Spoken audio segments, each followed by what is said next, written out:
Morning স্বাগতম জনাইছোঁ মোৰ ইউটিউব চেনেলৰ অন্য এটা নতুন ব্লগৰ মাজলৈ। যোৱা ভিডিঅ'টো নিশ্চয় আপোনালোকে চালে। তাত আমি এটা পিট ভাইপাৰ সাপ উদ্ধাৰ কৰিছিলোঁ আৰু উদ্ধাৰ কৰি আমি ফৰেষ্ট ডিপাৰ্টমেণ্টত জমা কৰি থৈ আহিছিলোঁ। আৰু আজি আমি ৰাতিপুৱাই ওলাই আহিছোঁ, মানস দা আছে লগত।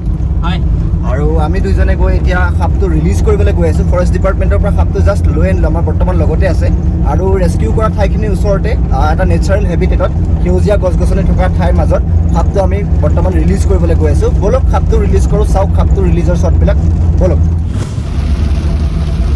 বহুত দিনৰ মূৰত আজি বৰষুণ দিছে। এইকেইদিন বহুত বেছি ৰ'দ আছিল, সেইকাৰণে সাপ চাপবোৰো বহুত বেছি ওলাই আছিল। এইকেইদিন আমাৰ ওচৰলৈ বহুত বেছি ৰেস্কিউ কল আহিছিল আৰু ফাইনেলি আজি বৰষুণ আহিছে।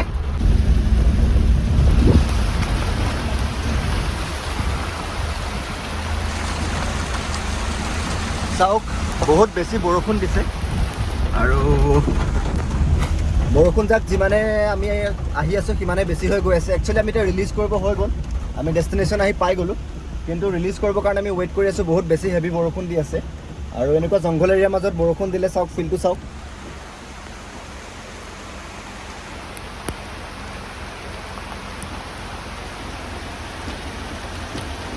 কি কৰিবা, অলপ ৰ'বানে? তাকে বৰষুণ দিয়াকে টেনশ্যন দি দিছে। এতিয়া নামি গ'লে গোটেই ভৰিত জোক লাগিব, গোটেই সোপা হেৰি হ'ব, টিকিম মানুহটো। অকণমান ৰৈ চাওঁ ন? তাকে অকণমান ৰৈ দিওঁ। আৰু এইখিনিতে মই আপোনালোকৰ লগত কেইটামান কথা শ্বেয়াৰ কৰিব খুজিছোঁ। যিডাল সাপ আমি যোৱা নিশা উদ্ধাৰ কৰিলোঁ, সেই সেউজীয়া কালাৰৰ পিট ভাইপাৰডাল, সেই পিট ভাইপাৰডালৰ ফটো মই আগতো আপলোড কৰিছোঁ। আগতে যেতিয়া পাইছিলোঁ তেতিয়া বহু লোকে মোক এটা প্ৰশ্ন কৰিছিলে যে এইডাল সাপ ক'ত পায়, এইডাল সাপ অসমত নাপায় নেকি, অসমৰ কাৰণে বিৰল নেকি, অসমৰ কোন জেগাত পায়, আমাৰ ইয়াত এডাল সাপ আমি দেখা নাই, ইত্যাদি ইত্যাদি ঢেৰ কুৱেশ্যন। আৰু সেই কুৱেশ্যনটোৰ এনচাৰত মই এটাই কওঁ যে এডাল অসমৰে সাপ হয়, অসমতে পোৱা যায়। ইভেন মোৰ মা দেউতা ইমান বয়স হৈ গ'ল কিন্তু আজিলৈকে এই সাপডাল দেখা নাই। আমাৰ বিহপুৰীয়া অঞ্চলৰ 99% লোকে এই সাপডাল জীৱনত দেখি পোৱা নাই, কিন্তু আমি বিহপুৰীয়া অঞ্চলতে আজিলৈকে মই তিনিবাৰ, মানস দাই 6-7বাৰমান ৰেস্কিউ কৰিছে। চ' গতিকে আমাৰ ইয়াতে পায় সাপডাল, কিন্তু যিহেতু ৰাতি ওলায় আৰু সেউজীয়া কালাৰ সাপডাল গছত থাকে, গছৰ পাতত বগাই থাকে, সেইকাৰণে এই সাপডাল চকুৰে পটকৈ মনিব নোৱাৰি। সেইটো কাৰণে মানুহে ইয়াক বেছিকৈ দেখা নাপায় আৰু ইয়াৰ অসমীয়া নাম সুধিও বৰ এটা লাভ নাই। যদিও আমাৰ লখিমপুৰ জিলাত ইয়াক ক'লা হালধীয়া সাপ বুলি কয়, কিন্তু ইংৰাজী নামত ইয়াক আচলতে পিট ভাইপাৰ আচলতে। কিন্তু পিট ভাইপাৰ বুলি ক'লেও এটা কথা মই আপোনালোকক এতিয়া ক'ব লাগিব যে অসমত আগতে যি এই পিট ভাইপাৰটোক অসমত এটা টাইমত হোৱাইট লিপ পিট ভাইপাৰ বুলি কৈছিল। কিন্তু তাৰপিছত কিছুমান মানুহে ক'লে যে সেই হোৱাইট লিপ পিট ভাইপাৰ ৰেকৰ্ডটো ভুল আছিল, তাৰপিছত এই সাপডালক ৰেড টেইল পিট ভাইপাৰ বুলি ক'লে। তাৰপিছত আকৌ 2018 নে 19ত USA পৰা এটা চাইণ্টিষ্টৰ টীম আহিছিলে, তেওঁলোকে অৰুণাচল প্ৰদেশত এই সাপটো উদ্ধাৰ কৰিলে আৰু উদ্ধাৰ কৰি কিনে ৰিচাৰ্চ কৰি তেওঁলোকে ৰিচাৰ্চ পেপাৰ পাব্লিছ কৰি এই সাপটোৰ নাম দিলে চালাজাৰ পিট ভাইপাৰ।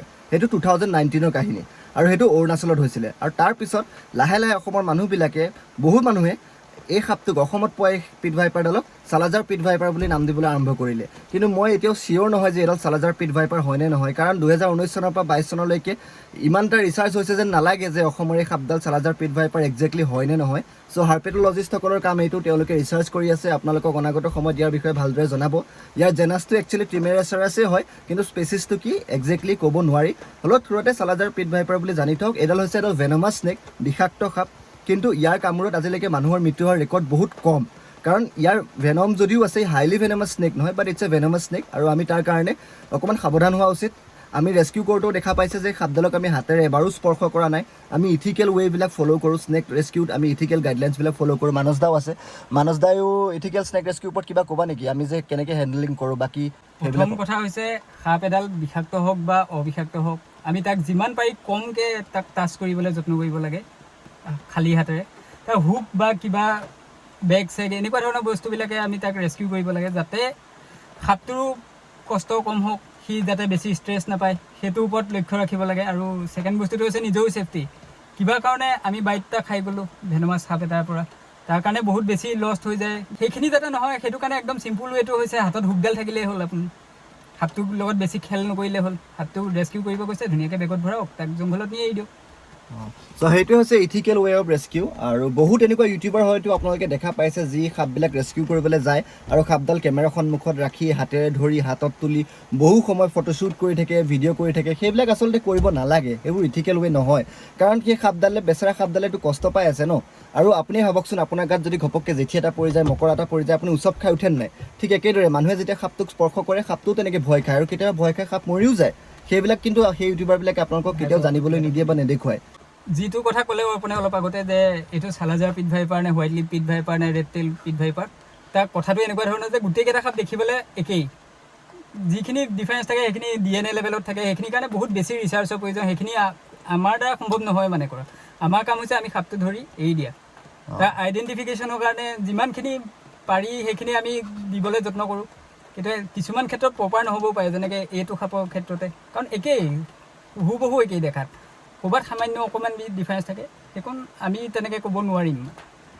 চ' সেইটোৱে আছিলে পিট ভাইপাৰ আইডেণ্টিফিকেশ্যনৰ ওপৰত থকা কিছুমান অসুবিধা, আৰু ইথিকেল ৱেতে আমি ৰেস্কিউ কৰিলোঁ। আৰু আপোনালোকে দেখা পাইছে যে এইডাল সাপডাল যেতিয়া আমি ৰেস্কিউ কৰিছিলোঁ, সাপডাল আমাৰ হুকতে বগাই আছিলে, ই হুকৰ পৰা অলপো নানামে। ইয়াৰ কাৰণটো হৈছে এইডাল হৈছে গছত বগোৱা সাপ। গছত বগোৱা সাপবিলাকে সাধাৰণতে গছৰ ওপৰতে বগাই মেলি থাকে, কিন্তু ইয়াৰ জেগাত যদি এটা মুচুৰা সাপ নাইবা হুলাবিৰে নাইবা বাহিৰৰ সাপ এটা হ'লহেঁতেন নাইবা কোব্ৰা এটা হ'লহেঁতেন, তেতিয়াহ'লে সেই সাপটো হুকত এনেকৈ কেতিয়াও উঠি নাথাকে, সি তুফান মাটিয়েদি পলাই গুচি গ'লহেঁতেন, কাৰণ সেইবোৰ মাটিত থকা সাপ। এইটোৱে হৈছে ডিফাৰেঞ্চ, গছত থকা সাপ আৰু মাটিত থকা সাপৰ মাজত ডিফাৰেঞ্চ এইটোৱে। এইটো গছত থকা সাপ, সেইকাৰণে আমি গছতে ইয়াক ৰিলিজ কৰিম। So' finally it's time to release. Manas দা, সাপটো উলিওৱা। কালি ধৰা সাপটো আজি ৰিলিজ কৰিব গৈ আছোঁ, ধুনীয়া এটা পৰিৱেশত। সাপটো যেনেকৈ আছিলে তেনেকৈ অফিচৰ পৰা আমি ডাইৰেক্ট লৈ আহিছোঁ। অফিচৰ পৰা সাপ এটা ধৰি যেতিয়া তাক বেগিং কৰা হয়, তাৰপিছত সাপ পৰাপক্ষত বেগটো তেতিয়া খুলিব লাগে যেতিয়া সাপটো ৰিলিজ কৰা হয়, তাৰ আগত খুলি কাৰোবাক দেখুৱাবলৈ গৈ হিৰ' হ'বলৈ দৰকাৰ নাই। মানে এইবিলাকত সাপটোৱে টৰ্চাৰ অনুভৱ কৰে, সেইবাবে আমি এতিয়া সেইটোৱে কৰিব ওলাইছোঁ। কালি গাঁঠি মৰা বেগ আজি জাষ্ট ৰিলিজৰ সময়তে তাক অ'পেন কৰা হ'ব, আৰু আমি তেনেকুৱা ধৰণৰেই কাম কৰোঁ। সেইটো কাৰণে হয়তো আমাৰ ৰেস্কিউ চাই অলপ বৰিং পায়, বেলেগৰ ভাল পায়, কাৰণ সিহঁতে শ্ব' অফটো বেছি কৰে, আমি সেইবোৰ কৰিব নাযাওঁ পৰাপক্ষত। সেই তাত ৰিলিজ কৰিব, আৰু মই ইমান দূৰত ৰৈ আছোঁ কাৰণ মোৰ লেন্সখন অকণমান জুম লেন্স, মই ইয়াৰ পৰা শ্বট ল'ম ৰিলিজ কৰা, আৰু মানস দা সেই তাত ৰিলিজ কৰি আছে। চ' জোক ভালকৈ চাই ল'বা, জোকটো বাৰু থাকিবই বাৰু। চ' তুমি ৰিলিজ কৰা, মই ৰেকৰ্ড আৰম্ভ কৰোঁ। অ'কে, ৰেডি, চলো ষ্টাৰ্ট।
চ' সাপটোক আমি ইয়াতে এৰিলোঁ, দেখা পাইছে, আৰু আমি যাওঁগৈ। ফুটেজ ল'লোঁ, ফুটেজখিনি চাই কেনেকুৱা পালে জনাব, আৰু যদিহে ভিডিঅ'খিনি চাই ভাল পাইছে তেনেহ'লে চেনেলটো ছাবস্ক্ৰাইব কৰিব পাৰে। পুনৰ এনেকুৱা নতুন ইণ্টাৰেষ্টিং ব্লগত আপোনালোকক লগ পাই থকাৰ আশাৰে আজিলৈ আহিছোঁ, বাই।